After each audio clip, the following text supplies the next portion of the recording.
오늘까지 포함해서 우리는 3주에 거쳐서 칭의와 성화라는 매우 중요한 주제를 다루고 있습니다. 한 가지 온 교우들에게 좀 당부드리고 싶습니다. 3번에 거쳐서 우리가 이 주제를 살폈지만 사실 이것은 충분치 않습니다. 그 중요도에 비해서 충분치 않고요, 그 방대한 분량에 비해서 이 3주는 턱없이 부족한 시간이었습니다. 그래서 여러분이 다 안다고 생각지 마시고 끊임없이 이것을 배워가고 알아가셨으면 좋겠습니다. 부활하신 주님께서 제자들에게 이렇게 명령하시잖아요. 그러므로 너희는 가서 모든 민족을 제자로 삼아 아버지와 아들과 성령의 이름으로 세례를 주고, 이 세례를 주는 것은 바로 예수 그리스도로 말미암아 의로워지는 것, 믿음으로 말미암아 의로워진다라는 걸 인치고 표를 받는, 그것을 우리가 세례라고 말한다면, 그 이후에 예수님께서는 또 제자들에게 성화에 대해서 이렇게 말하고 있습니다. 내가 너희에게 분부한 모든 것을 가르쳐 지키게 하라 라는 것이죠. 가르쳐 지키게 하라. 어떻게 우리가 하나님의 백성으로 살 수 있습니까? 그리스도인은 공동체와 함께 사도의 가르침을 배워야 됩니다. 그래서 제가 정말 여러분에게 담쟁이 학교를 강조하는 그 이유가 이것 때문에 그렇습니다. 예수님의 명령에 순종하는 마음으로 참여하는 것이죠. 우리는 그것을 부지런히 함께, 공동체와 함께 주님의 가르침을 배워야 되고요, 또 한 가지는 함께 지키는 것입니다. 말씀은 혼자 지키기 힘들어요. 공동체가 필요합니다. 함께 그걸 지킬 수 있도록 격려하고 위로함으로 함께 지켜나가는 줄 믿습니다. 주의하십시오. 함께 배우는 것과 함께 지키는 것은 자전거의 페달과 바퀴가 연결되어 있는 것과 같습니다. 둘이 분리가 된다면 우리는 한 발짝도 앞으로 나아가기 어려울 것입니다. 꼭 기억하시고요, 함께 배우고 함께 지킨다, 여러분 꼭 기억하셨으면 좋겠습니다.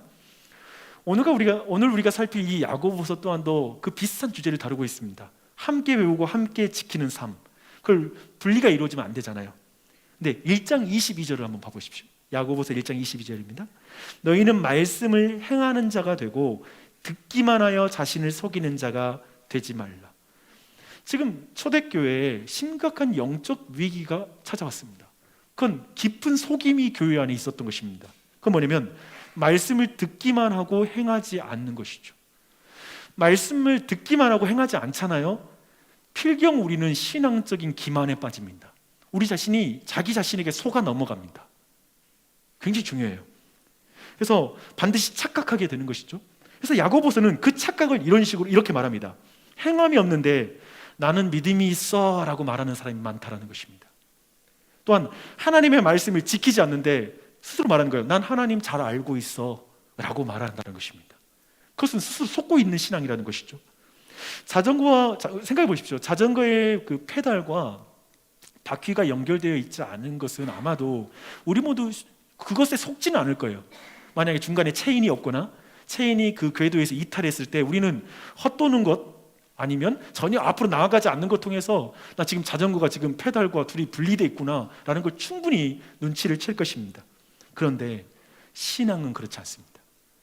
신앙은 배우지만 알지만 행하지 않고도 충분히 기만에 빠질 수가 있어요. 스스로 속을 수 있다는 걸 말하고 있습니다. 그래서 야고보서 전반에서의 강조하는 건 뭐냐면 속지 말아라, 속지 말아라 라는 이 단어가 굉장히 많이 사용됩니다. 1장 26절을 한번 볼까요? 누구든지 경건하다 생각하며 자기 혀에 재갈 물리지 아니하고 자기 마음을 속이면 이 사람의 경건은 헛것이라 라고 이렇게 말하고 있습니다.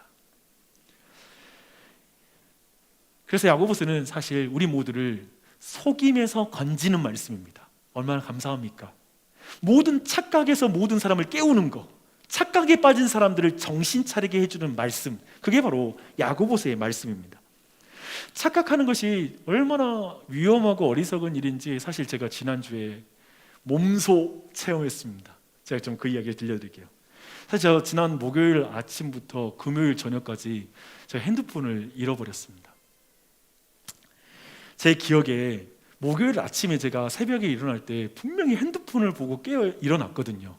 근데 집 대문을 나섰는데 핸드폰을 안 들고 나간 거예요. 그래서 잠깐 들어가려고 하다가 아니 됐다, 이따가 기도회에 갔다가 와서 다시 핸드폰 찾자 하고 돌아와서 이제 핸드폰을 찾기 시작했는데 핸드폰이 집에 없는 거예요. 아무리 찾아도. 근데 그런 거 있잖아요. 어딘가 있을 것 같은 느낌. 그래서 또 이젠 출근 시간이 돼가지고 이따가 이제 퇴근해서 또 찾자 생각하고 또 퇴근해서 찾았어요. 저 밤에. 근데 또 못 찾은 거예요. 그래서 저희 아이들에게 결국 제가 큰 포상을 약속하고, 이제 우리 아이들이 많잖아요. 이 아이들 전체에 굴려서 찾아내자라고 하니까, 우리 집에 굉장히 돈에 환장한 애들이 많이 있기 때문에 아이들이 아주 열심히 막 찾았는데 못 찾은 거예요. 네, 그러다가 금요일 날 저녁이 됐어요. 금요일 저녁에 우리 이제 목양 섬김위원회 모임이 있어가지고 5층에서 모임이 있는 거예요. 그래서 5층에서 모임이 있어서 제가 이제 5층 문을 열고 딱 들어갔는데 거기에 핸드폰이 있는 거예요. 사정인 적이 이렇습니다. 지난 수요일 저녁에 거기에서 그 복음수다방을 했거든요. 근데 그때 핸드폰을 놔두고 나가서 제가 저녁 깜빡하고 그제야 찾게 된 것이죠. 그래서 제가 그걸 보는 순간에 만감이 교차하더라고요. 내가 퇴행이 왔나? 라는 생각부터, 아니 내가 그 아침에 분명히 봤다고 본 그 핸드폰은 도대체 뭔가? 라는 생각을 하기 시작했고요. 사실은 저희 아내랑 그리고 다혜리가 그런 말 했거든요. 아빠 집에 없어. 분명히 교회에 있어. 한번 교회에서 찾아봐 그랬는데 제가 전혀 그럴 생각을 안 했어요. 왜냐하면 저는 분명히 아침에 핸드폰 봤거든요. 너무 또렷하게 기억이 나니까 찾을 생각, 동선에서 전혀 우리 교회 5층을 생각할 여력이 없었던 거예요. 생각도 안 한 거예요. 제가 그 일을 경험하면서 어쩌면 오늘 주제와 관련이 있더라고요. 어쩌면 착각에 빠지는 것, 그리고 거짓된 확신에 우리가 빠질 때 도리어 우리는 내가 잃어버린 것을 어디서 찾아야 될지를 모르는 거예요. 그리고 내가 지금 뭘 잃어버렸는지도 모르는 거예요. 자기 확신이라는 것, 그리고 거짓된 확신이라는 건 도리어 우리에게 어쩌면 참된 진리로 나아가는데 가장 큰 장애물이, 어쩌면 교회 안에서도 거짓된 확신 가운데 있을 때, 착각 가운데 신앙생활할 때 우리가 더욱 그렇게 된다라는 생각이 듭니다. 그래서 오늘 야고보서 말씀은 사실은 그렇기 때문에 우리 모두에게 굉장히 도전적인 메시지가 됩니다.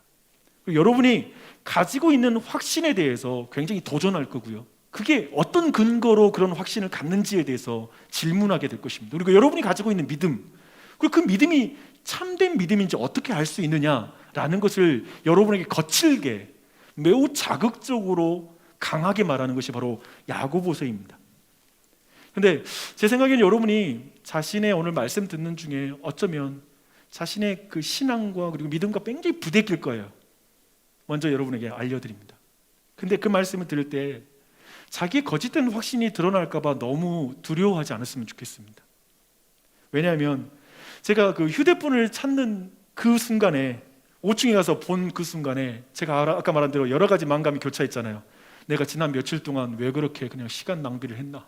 내가 그렇게 열심히 찾았는데 여기에 있네. 그런 생각도 물론 있었죠. 또한 우리 가족들에게 뭐라고 말할지 막막하더라고요. 벌써 아버지가 이렇게 연로해지는 건가? 병이 들었나? 민망하잖아요. 그런데 사실 제 마음이 좋았어요. 왜냐하면 내가 찾고 찾았던 것이 거기 있었으니까 다시 그것 때문에 내가 큰 지출을 할 필요가 없잖아요. 찾았으니까 너무 좋은 거예요. 동일하다고 생각합니다. 우리의 거짓된 신앙이 드러나는 것, 그리고 어쩌면 우리가 착각 속에, 어쩌면 최근에 우리 자신이 뭔가 기만 속에 빠진 신앙생활을 했다는 게 발견됐을 때 과거에 내 신앙이 부정되는 것 같아서 막 짜증이 나고, 그러면 내가 이제까지 열심히 산 건 뭐야? 어쩌면 그런 분노가 치밀 수 있잖아요. 바리새인들이 그게 치밀었거든요. 예수님이 너희들의 행위는로 의로워질 수 없다는 말씀 듣는 순간에 자기 인생이 부정당한 느낌을 받았고 그 가운데 예수님을 받아들이지 못하는 그 거짓된 확신이 됐거든요. 그럴 필요가 없어요. 왜냐하면 여러분이 그것이 발견될 때 예수님을 바르게 믿고 예수님을 더 만나는 것이 중요하기 때문에 그렇습니다.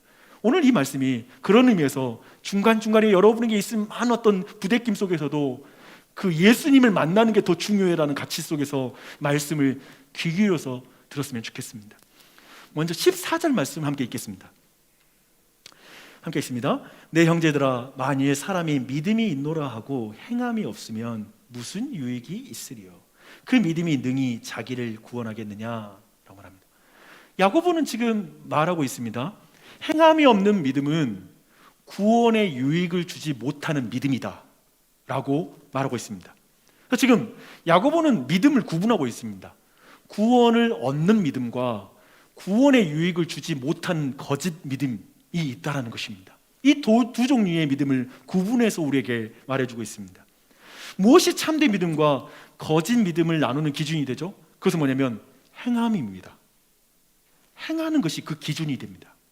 그래서 17절에서 야고보는 굉장히 충격적인 선언을 내요. 이와 같이 행함이 없는 믿음은 그 자체가 죽은 것이라. 죽은 믿음이다. 그래서 지금 야고보는 또 믿음을 구분하고 있습니다. 죽은 믿음과 산 믿음을 나누고 있습니다. 20절에서는 이제 탄식하며 이렇게 말해요. 아, 허탄한 사람아, 행함이 없는 믿음은 헛것임을 알아라 라고 말하고 있습니다. 너무 알기를 원하는 거예요. 우리에게 행함이 없는 믿음은 헛것이야, 이걸 알아라 라고 말하죠. 그리고 이제 24절에서 야고보는 이렇게 요약하고 정리를 합니다. 이로보건대 사람이 행함으로 의롭다 하심을 받고 믿음으로만은 아니니라 라고 말합니다. 근데 이 마지막 24절 말씀만 두고 생각한다면 우리는 지난 2주 동안 말씀을 들은 그 내용들과 상충되기 때문에 큰 혼란을 느끼게 될 것입니다. 지난 주일에 보았던 갈라디아서 2장 16절을 제가 한번 읽을게요. 한번 방금 말씀과 비교해 보십시오. 사람이 의롭게 되는 것은 율법의 행위로 말미암음이 아니요 오직 예수 그리스도를 믿음으로 말미암는 줄 알므로 우리도 그리스도 예수를 믿나니 이는 우리가 율법의 행위로서가 아니고 그리스도를 믿음으로써 의롭다함을 얻으려 함이라. 율법의 행위로서는 의롭다함을 얻을 육체가 없느니라. 여러분, 지금 어떤 혼란입니까? 지금 야고보와 사도 바울이 모순된 주장을 하고 있다라는 충돌이죠. 그리고 혼란이죠. 그래서 야고보는 행함으로 의롭다 하심을 받는다라고 말하고 있고, 그리고 사도 바울은 율법의 행위로서 의롭다 얻을 육체는 없다라고 선언합니다. 오직 믿음으로 의로워진다라고 말하고 있죠. 그래서 이 두 내용이 우리 모두를 지금 혼동을 느끼게 만듭니다. 결론적으로 이제 말씀드릴게요. 이 당시에 지금 배경을 한번 주목할 필요가 있습니다. 1세기 말에 교회는 야고보와 바울이 다른 주장을 하고 있다고 생각하지 않았습니다. 그래서 이 두 권의 책을 권위 있게 성경으로 받아들입니다. 야고보와 바울 모두 조금 그 관점은 다르거든요. 하지만 동일한 복음을 바라보고 있습니다. 예수 그리스도를 바라보고 있어요. 두 사람 모두 예수 그리스도를 믿음으로 의로워질 수 있다는 데서는 이견이 없습니다. 조금 이따가 차근차근 살펴볼게요. 두 사람 모두 예수 그리스도를 믿음으로만 의로워진다고 믿습니다. 두 사람 모두 오직 믿음으로 구원받는다는 것에는 이견이 전혀 없어요. 그 증거는 사실 사도행전 15장에 보면 역사적 사건이 하나 있습니다. 예루살렘 공의회라는 그런 공의회가 일어나는데요. 그때 야고보와 그리고 사도 바울은 동일한 결론에 도달합니다. 그 결론이 이거예요. 우리가 의롭다함을 받는 것은 우리가 하는 행위 때문이 아닙니다. 우리의 행위가 아니라 오직 예수 그리스도의 행위를 믿음으로 말미암아 모든 사람은 의로워집니다. 이방인이나 유대인이나 차별이 없습니다 라는 것에 대해서 두 사람 모두 이견이 없습니다. 그런 결론에 도달합니다. 그렇다면 우리는 이제 질문이 남죠. 그렇다면 야고보가 왜 이런 표현을 했어요? 라는 질문이죠. 왜 이렇게 말하죠? 라는 것입니다. 그 이유는 이것입니다. 야고보의 독자 때문에 그렇습니다. 지금 야고보의 편지를 받는 사람들의 상황 때문에 그렇습니다. 지금 야고보서의 독자는 한마디로 무율법주의자였습니다. 율법이 더 이상 필요가 없다라는 것입니다. 율법을 행할 필요가 없다라는 입장을 가진 독자들에게 이 편지를 쓰고 있는 것입니다. 그들은 이렇게 주장합니다. 우리는 오직 예수님을 믿음으로 구원을 얻습니다. 저는 제게 구원을 얻는 믿음이 있음을 의심하지 않고 믿습니다. 그래서 저는 구원받는 줄 믿습니다. 제가 말장난 많이 치고 있어요. 우리의 행위는 구원에 어떤 영향도 미치지 않습니다. 그러니 우리는 더 이상 율법을 지킬 필요가 없습니다. 어쩌면 많은 부분이 맞는 것 같은데 마지막에 그러니 우리는 더 이상 율법을 지킬 필요가 없습니다. 이 부분 좀 이상하죠. 야고보의 독자들은 믿기만 하면 거룩함의 열매가 없어도 구원은 따놓은 당상이라고 생각을 했습니다. 그들은 성화가 없는 칭의를 말하는 자들이었습니다. 입으로는 믿는다고 말하는데 삶으로는 행함이 없는 자였습니다. 그걸 그렇게 크게 생각하지 않았습니다. 그래서 야고보서 2장 1절로 보면 교회가 경제적으로 부유한 자와 가난한 자들을 차별하여 대하는 그런 교회가 돼버렸어요. 정말 말도 안 되는 일이 벌어진 것이죠. 3장을 보면 믿음은 깊다고 말해요. 나는 믿음이 있어요 라고 말하는데 아주 말로 다른 사람에게 상처를 주고 욕하고 그리고 비난하고 하는 이런 일들을 행합니다. 말로 상처를 거리낌 없이 주는 그런 사람들이 있는 거예요. 또 신자라고 불리는 자가 그가 있는 곳마다 분란이 생기는 거예요. 갈등이 일어나는 거예요. 왜 그렇게 많이 싸워? 교회에서? 그리고 세상에 가서도 분명히 예수 믿는 사람인데 저 사람만 오면 괜히 사람들끼리 험담하게 되고 다투게 되는 그런 일을 그 중심에서 하는 거예요. 그리고 사상을 보니까요, 신자라고 자칭하는 이가 예나 지금이나 예수님을 믿기 전이나 믿는다고 말하는 그 후나 매우 세속적인 거예요. 매우 물질적이고요, 욕심이 가득한 거예요. 그리고 매우 자기중심적인 삶을 살아가는 거예요. 그리고 왜 그렇게 사람을 비방하는지 몰라요. 5장을 보니까요, 교인들이 재물에 대한 욕심이 가득 들어차 있는 거예요. 그 마음에. 그래서 도무지 예수 믿는 사람 스스로는 예수를 믿는다고 말하는데 나눌 줄을 모르는 거예요. 자기의 삶의 수입에서 그리고 재정에서도 다른 사람과 나누는 재정에 그렇게 인색할 수가 없는 거예요. 그리고 자기를 위한 삶에서 사치와 방종에 빠졌다라고 말합니다. 자기를 위해 쓰는 것은 거침없이 돈을 마음껏 펑펑 쓰는 거죠. 그러면서 그들이 이렇게 주장하는 거예요. 나는 내가 구원받을 것을 믿습니다. 나는 내가 구원받을 수 있다는 것을 조금도 의심하지 않는 것을 믿음으로 저는 구원을 받는 걸 믿습니다.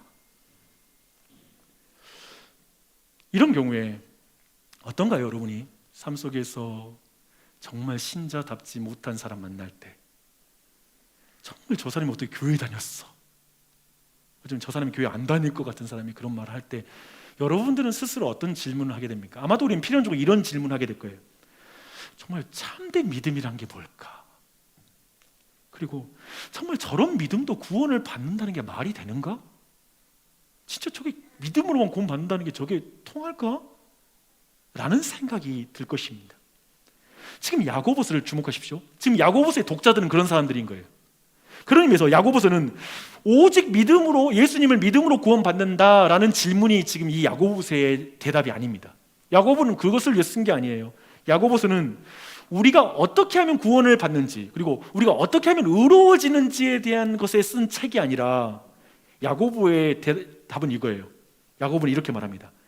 저는 여러분이 살아있는 믿음이 무엇인지, 자신의 믿음이 정말 살아있는 믿음인지를 어떻게 알 수 있는지를 알려드리겠습니다. 그것에 대한 주제가 바로 야고보서의 주제입니다. 그래서 우리의 믿음이 참 믿음인가, 살아있는 믿음인가를 확인해 줄 수 있는 내용들로 전체 그 편지가 써져 있는 것이죠. 그 안에서 한번 말씀 보게요. 근데 이 살아있는 믿음을 점검하는 그 표가 있어요. 그 표를 한마디로 말하면 이것입니다. 사랑의 삶이 있느냐입니다. 사랑의 삶이라는, 구체적인 삶이라는 그 표가 있는지를 통해서 믿음을 확증하라는 것입니다. 그래서 야고보서 오늘 본문의 15절과 16절에서 먼저 우리의 믿음이 이웃사랑이라는 삶을 낳고 있는지, 이웃사랑의 삶이라는 표가 있는지를 확인하라고 말하고 있습니다. 살아있는 믿음이란 쉽게 말하면 타인을 향하여 살아있는 믿음입니다. 만약에 우리가 타인을 위하여 죽어 있다면 우리의 믿음은 죽은 믿음이라고 말할 수 있습니다. 추운 겨울에 형제와 자매가 옷이 없는 거예요. 그리고 지금 먹을 게 없는 거예요. 그 사정을 다 알아요. 그런데 이렇게 말하는 거예요. 형제자매님, 따뜻하게 올 겨울 나셨으면 좋겠어요. 맛있는 음식도 좀 잘 사드시고요, 좀 건강 잘 챙기세요. 그런데 그 사람의 구체적인 필요는 전혀 채워주지 않는 거예요. 이 믿음이 과연 살아있는 믿음인가? 라고 야고보서는 질문하고 있습니다. 성경은 이 타인에게, 오늘 본문 말씀의 그 타인에게 살아있는 이 믿음은 저는 두 가지로 또 말할 수 있을 것 같아요. 첫 번째는 타인을 향하여 사랑 어린 관심이 있느냐, 두 번째, 타인을 향하여 사랑 어린 구체적인 삶, 실천적인 삶이 있느냐로 우리의 믿음을 확인할 수 있다는 것입니다. 나는 가난한 사람들, 병든 사람들, 또 상처를 주고받는 사람들, 뒤틀린 사람들, 그리고 도움이 필요한 사람들에 대해서 정말 나는 관심이 있는가? 주변을 볼 때, 그리고 교회에서도 좀 내 도움이 필요한 사람이 누구 있을까? 또 돌봐야 될 사람이 있나? 라는 그런 감각이 내 안에 지금 살아있는가? 그리고 나는 또 한 가지, 어떤 구체적인 행동을 하는가? 오늘 말씀은 약간 그게 강조되잖아요. 말은 하지만 행하지 않는, 그러니까 즉 구체적인 삶 자체가 없다라면 그건 관념적이면서 죽은 믿음이라고 말하고 있는 것이죠. 영적으로 가난하고 병든 사람을 위해서 특별히 또한, 육체적으로 가난할 뿐만 아니라 영적으로 가난하고 병든 사람들이 주변에 많잖아요. 근데 나는 그 사람들에게 예수 그리스도를 소개하고 영적으로 회복되는 것에 관심이 있는가? 그리고 그것을 위해서 구체적인 계획을 가지고 행동하는가라는 질문도 할 수 있을 것입니다. 야고보는 말합니다. 행함이 뒤따르지 않는 믿음은 그 자체가 죽은 것입니다 라고 이렇게 말하고 있습니다. 형제 사랑을 낳지 않는 믿음은 살아있는 믿음이 아니다라고 말하고 있습니다. 형제 사랑이 따르지 않는 믿음은 구원의 유익을 주지 못하는 믿음이다 라고 이렇게 말하고 있습니다. 주 안에서 사랑하는 여러분, 오늘 많은 사람들이 말하는 것 같아요. 이렇게 말하죠. 마음으로만 하나님 믿으면 안 돼요? 꼭 교회 가거나 또 꼭 구체적으로 이렇게 헌금도 하고 막 이렇게 살 필요가 있냐고. 그냥 마음으로만 믿으면 되지 라는 그런 말을 합니다. 저는 여러 가지 의미가 담긴 말이라는 걸 알고 있습니다. 하지만 야고보는 그들에게 매우 특별한 화자를 빌려서 그런 신앙에 대해서 이렇게 말하고 있습니다. 어떤 사람은 말하기를 너는 믿음이 있고 나는 행함이 있으니 행함이 없는 내 믿음을 내게 보이라. 나는 행함으로 내 믿음을 내게 보이리라. 이렇게 말합니다. 그러니까 지금 야고보는 또 믿음을 구분해요. 보이는 믿음과 보이지 않는 믿음이 있다는 거예요. 그리고 말하길 보이지 않는 믿음은 죽은 믿음이다, 헛된 믿음이다라고 말하는 것이죠. 그래서 믿음을 가시적이라고 말하는 것입니다, 야고보서는. 그리고 행함으로 드러나는 그 믿음, 행함으로 가시적으로 드러나는 그 믿음, 가시적인 행함으로 보이지 않는 말뿐인 비가시적인 믿음은 실상은 죽은 믿음이다라고 말합니다. 이게 지금 우리가 첫 번째 볼 수 있는 믿음의 표지입니다. 그 살아있는 믿음에 대한 어떤 구체적인 내용이에요. 이 내용은 사실 형제 사랑으로 드러나는 믿음인 것입니다. 두 번째 믿음의 표인데요, 이것은 하나님 사랑과 관련이 있어요. 사실 첫 번째 이웃을 향한 사랑의 뿌리라고 말할 수 있는 그런 말씀입니다. 19절 한번 보게요. 19절, 내가 하나님은 한 분이신 줄로 믿느냐? 잘하는도다. 귀신들도 믿고 떠느니라. 지금 야고보는 굉장히 강력하게 있잖아요. 강력한 말로 그 당시의 교인들과 현대 교인들 마찬가지로 오고 가는 모든 교인들이 가장 속고 있는 가장 큰 이단에 대해서 말하고 있어요. 가장 많은 사람이 속고 있는 거. 이 사람들은 하나님을 믿습니다라는 교리에 속고 있습니다. 무슨 말인가요? 더 보게요. 이들은 무신론자가 아니라 유신론자입니다. 그렇죠? 그리고 이들은 다신론자가 아닙니다. 유일신을 믿는 자들입니다. 하나님이 한 분인 걸 믿는 거예요. 그리고 이들은 또한 매우 건전한 교리와 하나님에 대한 지식이 어느 정도 많이 있습니다. 심지어 이들은 하나님의 위대하심을 알고 자신이 죄인인 줄 알고 하나님의 심판을 받는 것이 두려워서 떠는 수준입니다. 믿고 떨어요. 그 정도 수준입니다. 근데 야고보는 여기까지 말하고, 여기까지 큰 문제가 없어 보이죠? 근데 야고보는 여기까지 말하고 나서 이 믿음, 여기까지 믿음에서 평가합니다. 뭐라고 말하냐면 여기까지는 구원을 얻는 믿음이거나 살아있는 믿음의 증거가 아니다라고 말하는 거예요. 이건 구원 얻는 믿음과 상관없다. 하나님의 한 분인 것과 그분을 믿고 떠는 것, 여기까지 구원을 얻는 믿음, 그리고 살아있는 믿음이라고 규정할 수 없다라고 이렇게 말하고 있습니다.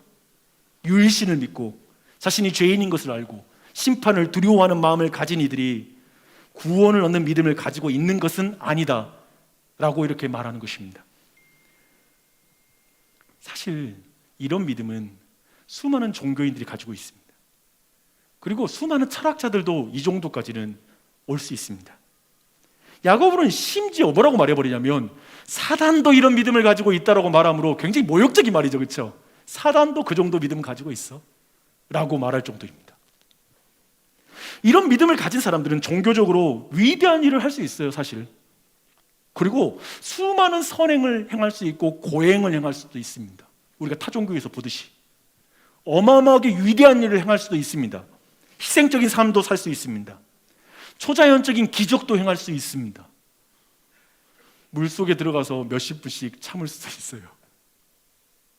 땅속에 3일 동안 묻어놓고 열어봤는데 살아있을 수 있어요. 티베트 불교는 그런 수행을 하거든요. 땅속에 묻어놓고 3일 동안 건져보면 살아있어요, 사람이. 놀라운 일이죠. 근데 보십시오, 사단의 믿음이 헛된 이유는 뭐냐면 이거예요. 꼭 기억하세요. 하나님의 말씀에 순종하고 하나님께 예배하고자 하는 마음은 없습니다. 이것이 차이입니다. 이와 관련해서 사실 예수님의 아주 중요한 가르침이 그 마태복음 7장에 있습니다. 제가 그 내용이 너무 잘 되어 있기 때문에 쭉 읽어드릴게요. 한번 들어보십시오. 그들의 열매로 그들을 알지니 가시나무에서 포도를 또는 엉겅퀴에서 무화과를 따겠느냐. 이와 같이 좋은 나무마다 아름다운 열매를 맺고 못된 나무가 나쁜 열매를 맺나니 좋은 나무가 나쁜 열매를 맺을 수 없고 못된 나무가 아름다운 열매를 맺을 수 없느니라. 아름다운 열매를 맺지 아니하는 나무마다 찍혀 불에 던져지느니라.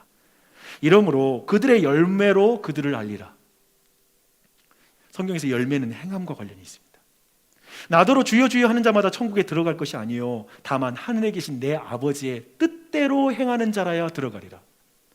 그날에 많은 사람들이 나더러 이르되 주여 주여 우리가 주의 이름으로 선지자 노릇하며 주의 이름으로 귀신을 쫓아내며 주의 이름으로 많은 권능을 행하지 아니하나이까 하리니 그때 내가 그들에게 밝히 말하되 내가 너희를 도무지 알지 못하니 불법을 행하는 자들아 내게서 떠나가라 하리라. 그러므로 누구든지 나의 이 말을 듣고 행하는 자는 그 집을 반석 위에 지은 지혜로운 사람 같으리니 비가 내리고 창수가 나고 바람이 불어 그 집에 부딪히되 무너지지 아니하나니 이는 주추를 반석 위에 놓은 까닭이요 나의 이 말을 듣고 행하지 아니하는 자는 그 집을 모래 위에 지은 어리석은 사람 같으리니 비가 내리고 창수가 나고 바람이 불어 그 집에 부딪힘에 무너져 그 무너짐이 심하니라.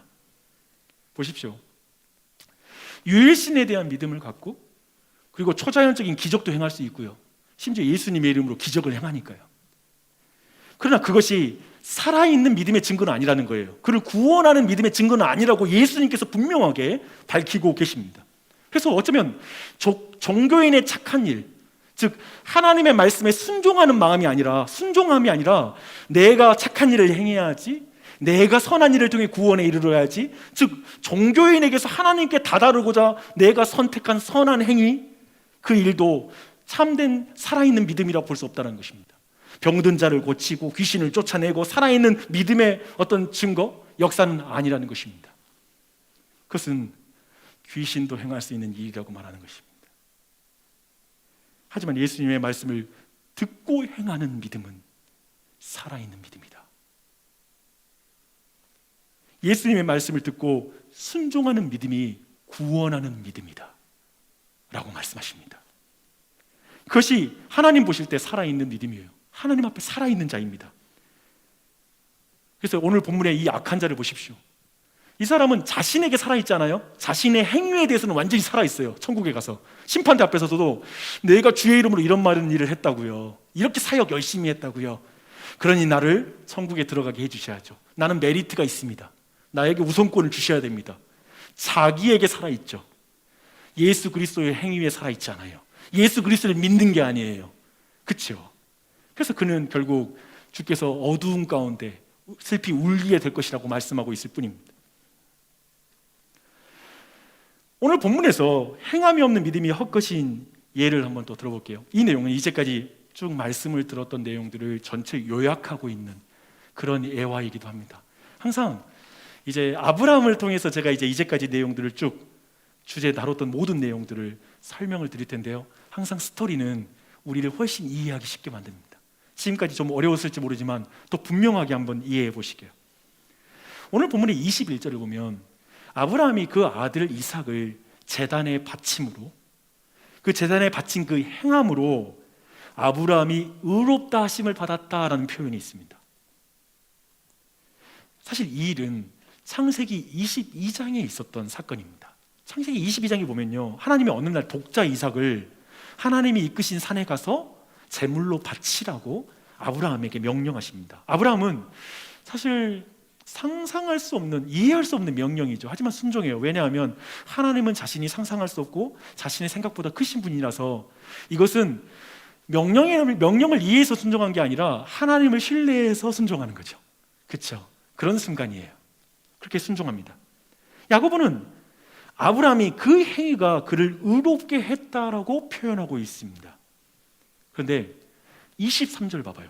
23절은 전혀 다르게 말해요. 이렇게 말합니다. 이에 성경에 이른바 아브라함이 하나님을 믿으니 이것을 의로 여기셨다.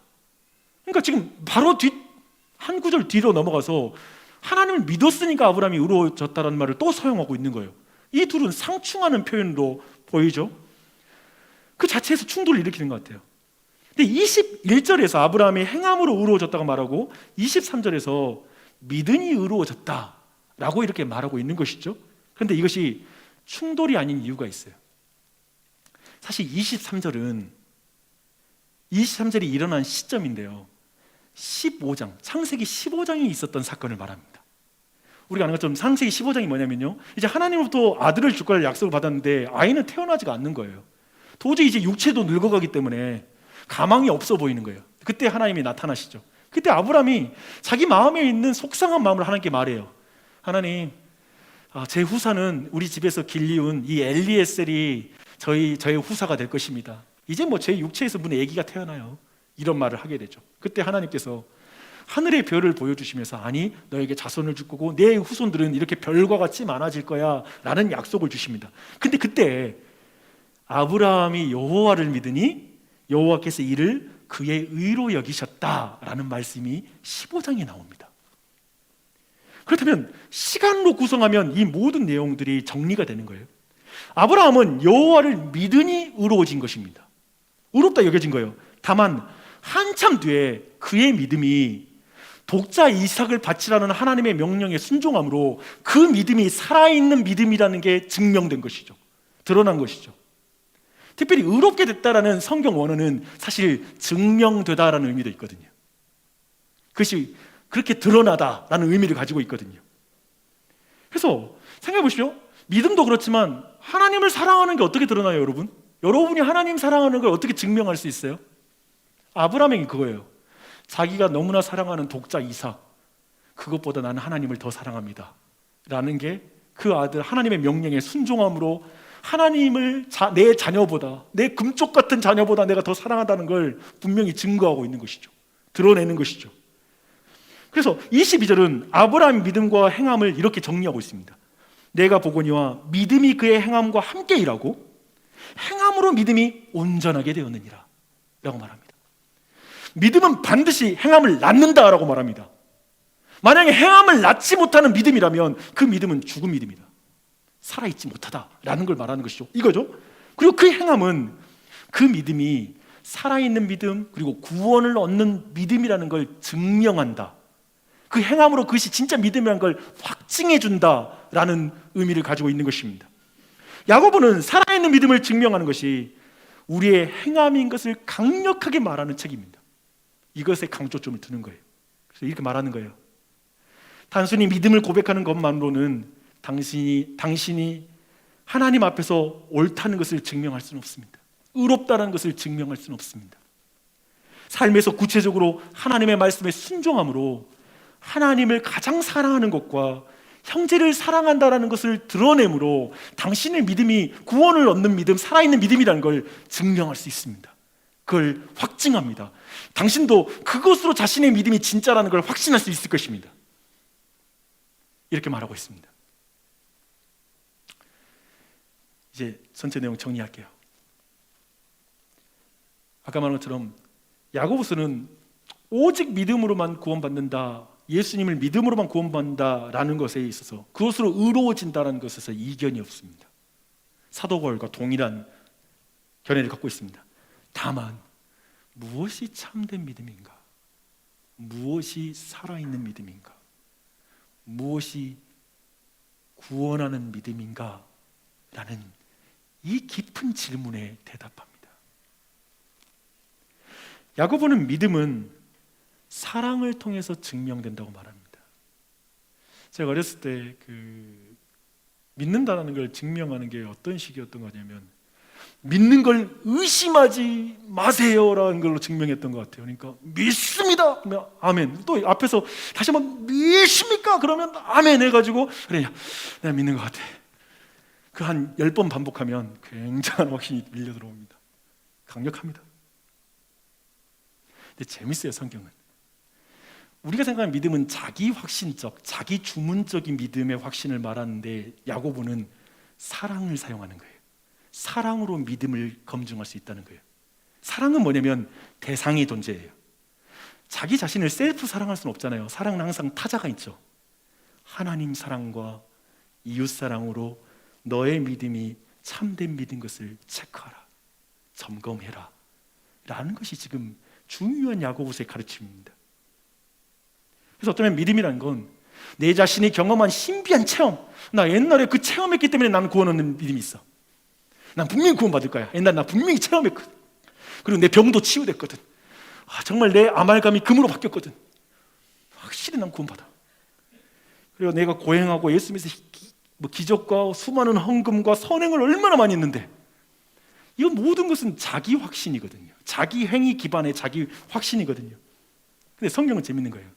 하나님 사랑과 이웃 사랑과 연결시킵니다. 그래서 요한일서에서 사도 요한은 이 내용을 기가 막히게 정리를 합니다. 이렇게 말합니다. 사랑하는 자들아, 우리가 서로 사랑하자.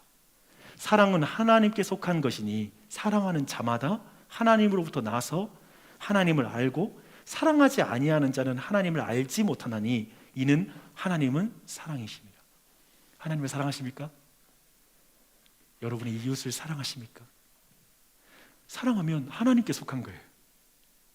근데 그렇지 않다면 너의 소속이 어딘지를 보라는 거예요. 하나님을 사랑하는 양, 자기가 하나님의 양이라는 걸 어떻게 증명이 될까요? 성경이 이렇게 말해요. 양은 목자의 음성을 듣는다라고 표현합니다. 그러니까 자기 목자의 음성을 알아듣는다는 거예요. 그러니까 여러분이 하나님의 말씀을 듣기를 좋아하고 하나님의 말씀 듣는 하나님의 양이라면 그건 여러분의 소속이 결정되는 거예요. 항상 성경은 이것입니다. 여러분이 듣는 말씀에 의해서 소속이 결정됩니다.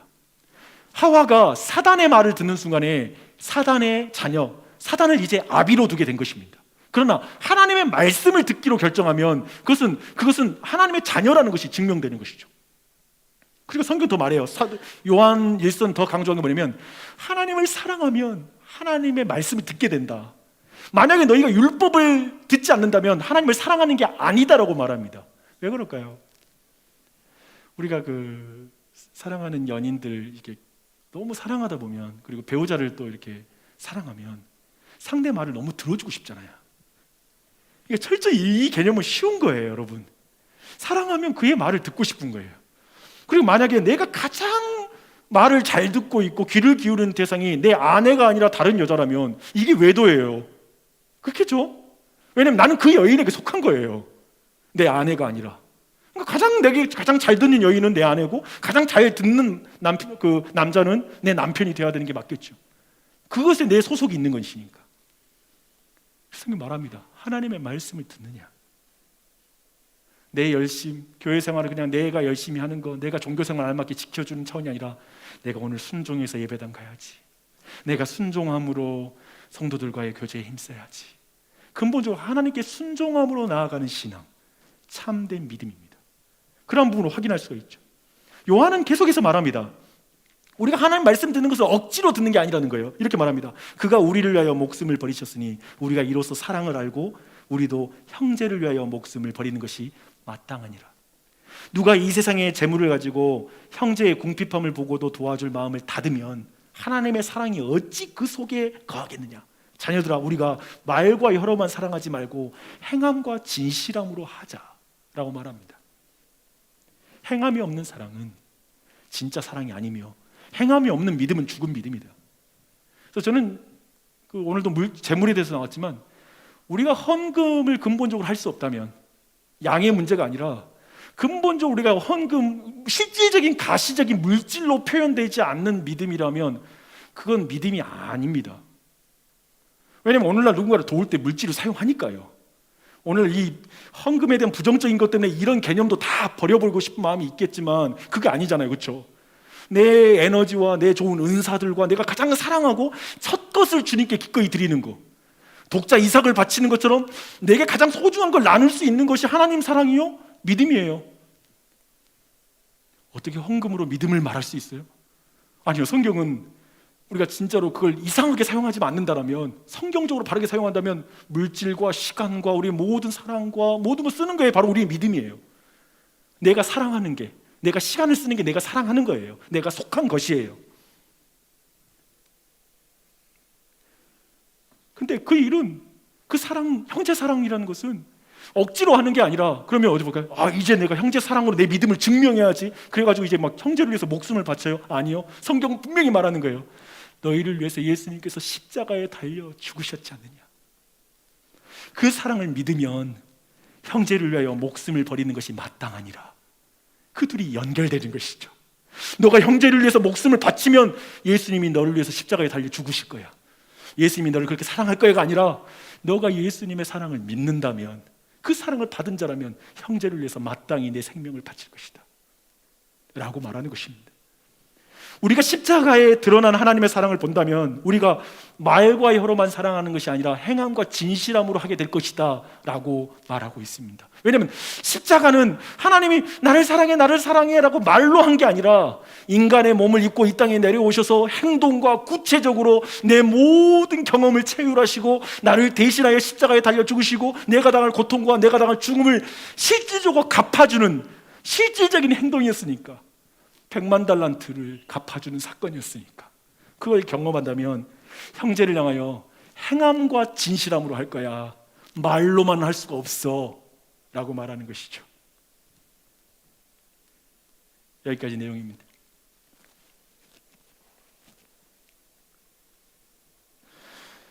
착각에 대해서 오늘 시작하면서 나눴습니다. 이런 말 들어보시죠. 저 사람은 신앙은 좋은데 성품이 안 좋아. 이게 맞는 말인가? 신앙은 좋은데 성품이 안 좋은 거예요. 야고보서의 관점으로는 아니라는 거예요. 신앙은 좋은데, 그러니까 신앙이 이상한 거예요. 성품이 안 좋으면 이상해. 착각. 오늘 말씀 들으면서 어떠셨어요? 정직하게 오늘 말씀 앞에 선달하면 여러 가지로 여러분 마음이 지금 이 순간 어떤 마음을 가질지, 저는 설교를 준비하면서 이 마지막 결론부에 와서 우리 교우들이 지금 이 지점에서 어떤 생각을 할지, 어떤 마음을 느낄지를 제가 생각을 안 할 수가 없었습니다. 근데 다시 한번 여러분에게 격려하고 확인하겠습니다. 제가 핸드폰을 5층에서 본 순간에 저는 낙심하지 않았습니다. 나의 거짓 확신과 내 착각이 드러나는 순간에 전 낙심하지 않았습니다. 왜냐하면 핸드폰을 찾았기 때문에. 그래서 지난 며칠 동안 내가 뭔 고생했나, 또 창피하게 사람들 앞에서 내가 왜 이런 행동했나 라고 그렇게까지 너무 심하게 생각 안 했습니다. 왜냐하면 핸드폰을 찾았거든요. 동일합니다. 여러분이 어쩌면 내 신앙생활 잘못한 것 같아, 내가 진짜 진정으로 신앙에 대한 착각이 너무 컸던 것 같아, 거짓된 확신, 거짓된 믿음이 내 삶에 너무 많은 것 같아 라고 스스로를 보는 거, 아니, 그것은 큰 문제가 아니에요. 좋으신 예수님을 만나니까요. 내가 그 거짓된 확신을 벗어난 순간에 내가 잃어버린 게 보이니까요. 그리고 예수님을 어떻게 만나야 될지 아니까요. 그분을 만나는 게 더 중요하니까요. 괜찮아요. 제가 볼 때 구원의 확신이 있고 진짜 참되게 하나님 앞에 구원 얻는 믿음이 있다라면, 이 상황에서 자신의 거짓됨이 드러나고 자신의 죄가 드러나도 별로 개의치 않아요. 왜냐하면 예수님을 믿거든요. 예수님이 가장 귀하거든요. 그분을 믿음으로 나아가거든요. 이게 어쩌면 지금 여러분의 마음 가운데 지금 자신에게 향해 있고, 내 믿음이 진짜 믿음이고 혹시 내 구원이 취소되지 않을까, 우리는 하나님 그렇게 생각하잖아요. 오늘 말씀 들으면 내 행위를 채점 매겨가지고 99점밖에 안 되네, 너 칭의를 취소할게, 이런 개념. 분명히 행위로 믿음이 증명된다고 했으니까 그러면 행하는 게 중요하네. 글이 들어가면 어떻게 되냐면 점수 매겨야 돼요. 내가 얼마만큼 잘 믿고 있는지를, 내 믿음을 내 행위로 증명해내야 돼요. 지금 성경의 관심은 그런 부분 아니에요. 자신의 믿음이 착각 속에 있지 않도록 우리를 드러내는 차원에서 행함의 부분들을 또한 드러내고 있긴 하지만 중요한 건 예수님 믿으시라고요. 예수님을 의지하는 거예요. 우리가 이 주제, 이 행함을 통하여 이 믿음을 확증한다라는 이 개념이 우리 모두에게 지금 어렵고 굉장히 부담이 되는 이유는 뭐냐면 사실상 우리는 우리의 행함으로 우리의 행함이 너무 보잘것없다는 느낌을 갖기 때문에 그렇습니다.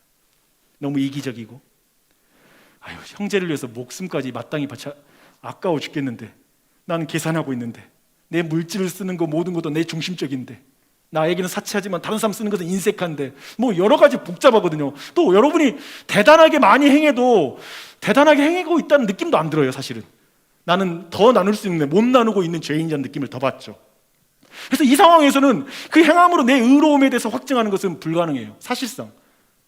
근데 도리어 이거예요. 확신은 내 자신 안에 있는 게 아니라 행위 안에 있는 것이 아니라 내 밖에서 찾아야 됩니다.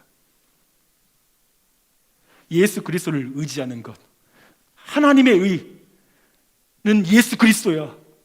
그래서 더욱더 내 행함이 부족해 보일수록 예수님의 의로움과 그분의 행위만을 의지합니다 라는 것에 더 달려드는 것이죠. 그분을 더 붙잡게 되는 것이죠. 혹시 여러분 마음에 이제 결론적으로 난 예수님 붙잡아야 돼, 난 예수님의 의가 필요해, 그분의 행위가 필요해, 난 그 예수님을 믿고 싶어, 그분이 나를 위해서 대신 행하신 그 일을 붙잡고 싶어 라는 마음이 든다면 맞습니다. 그렇게 가야 돼요. 흥미로운 것은 창세기 15장에서 의롭다 칭함을 받잖아요. 아브라함이 16장에서 하갈에게서 이스마엘을 낳아요. 웃기죠? 아브라함이 방금 전에 하나님을 믿으니 그가 의롭다 여김을 받았다 했는데 다음 절에서 그 약속을 잊어버리고 하갈을 통해서 얘기 나요. 근데 저는 그 모습 보는데 웃음이 나와요. 내 삶이 이래. 그래서 이것을 쉽게 구분하기는 쉽지는 않아요. 쉽게 자신의 믿음에 대해서 평가하고 판단하는 건 만만치 않은 작업이에요. 그렇게 볼 건 없어요. 그래서 오늘 결론 설교 듣고 나는 거짓 믿음이다, 나는 정말 죽은 믿음인 것 같아, 영적 침체 속에 있었다면 회복하십시오. 다시 믿음과 은사들을 일으켜달라고 기도해야 될 거예요. 하지만 그 부분을 평가하고 판단하는 건 매우 어렵다는 거 먼저 짚고 갈게요. 하지만 한편 이 일은 우리에게 두려움을 줍니다.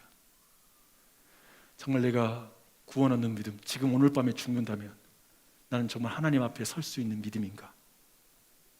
라는 그 돌아봄이죠. 근데 칭의에서 탈락하는 두려움이 야고보서가 추구하는 두려움이 아니에요. 주목하십시오. 저에게는 이런 지식이 정말 나를 바꾸는 거예요. 내가 칭의에서 탈락할까? 오늘 말씀 들으니까 내 믿음이 가짜여가지고 이제 나 안 되겠는데, 그거 못 받겠는데. 지금 이 결론도 여러분이 막 마음이 가려고 하는 것을 잠깐 멈추시고, 그게 아니라 도리어 이거예요. 하나님의 영불변하는 사랑과 궁극적인 구원에 대한 확신을 가짐으로 신자들은 두려워해요. 어떤 두려움이냐면 예수님으로 말미암아 내가 이렇게 의로워졌는데, 예수님이 나를 위해서 그 놀라운 일을 행하셨는데 그 사랑을 받은 내가 그 하나님의 온전한 사랑에 제대로 반응하지 못하는 게 두려운 거예요. 하나님의 사랑이 제대로 반응하지 못할까? 내가 그 하나님의 사랑을 정말 그 하나님의 마음을 아프게 할까? 내 마음이 두려운 거예요. 사실 이것이 성경이 말하는 경외함입니다. 여러분이 구원에서 탈락되는 것에 대한 두려움이 아니라 하나님의 내가 이미 은혜를 이렇게까지 받았는데 내가 하나님을 더 잘 섬기고 주님의 그 사랑에 반응하지 못하는 절름발이 신앙이 되는 게 너무나 두렵습니다 라는 기도가 회복되는 것이죠. 저는 이 성화의 과정에서 여러분에게 한 가지 꼭 부탁드립니다. 우리는 그리스도 밖에 있는 나를 부인하라고 말합니다. 너희는 자신을 부인하고 자기 십자가를 지고 따르라. 이 말은 뭐냐면 그리스도 밖에 있는 나를 부정하는 거예요. 죄 짓고 넘어지고 실패하는 거, 날 그걸 부정하고 그리스도 안에 있는 나, 내가 예수를 믿음으로 말미암아 의로워졌고 이제 성령님이 내 안에 내주하시고 이제 성령님이 도와주시면 이걸 능히 행할 수 있어. 하나님이 도우신 가운데 나는 하나님의 백성으로 살 수 있어라는 그 믿음이 우리를 압도해야 된다는 것이죠. 그 코끼리 큰 성체인 코끼리가 6.5톤을 끌 수 있대요. 근데 그 큰 코끼리를 말뚝 하나로 밧줄 하나로 그 자리에 붙들어 둘 수 있답니다. 왜냐하면 어렸을 때부터 밧줄로 묶어 놓으니까 그 어렸을 때는 이제 당연히 그 기둥을 그 말뚝을 못 이기죠. 그 실패의 경험을 하다 보니까 이제는 더 이상 성체가 돼서 6.5톤을 끌고 나가도 나는 이제 거기서 벗어날 생각을 못 하는 거예요. 뱅뱅 돌기만 하는 거예요. 저는 이게 오늘날의 그리스도인 안에 있는 일인 것 같아요. 그러니까 계속 죄 짓고 넘어지니까 또 죄 지을 텐데 우리가 다 죄인이잖아요. 이런 나눔들이 넘쳐나는 것이죠. 그러니까 예수 밖에 있는 나는 부정하고 그리고 부인해야 되는데 그걸 긍정해 버리는 거예요. 나 예수 밖에 있는 나 죄 지을 수밖에 없어. 나 넘어져.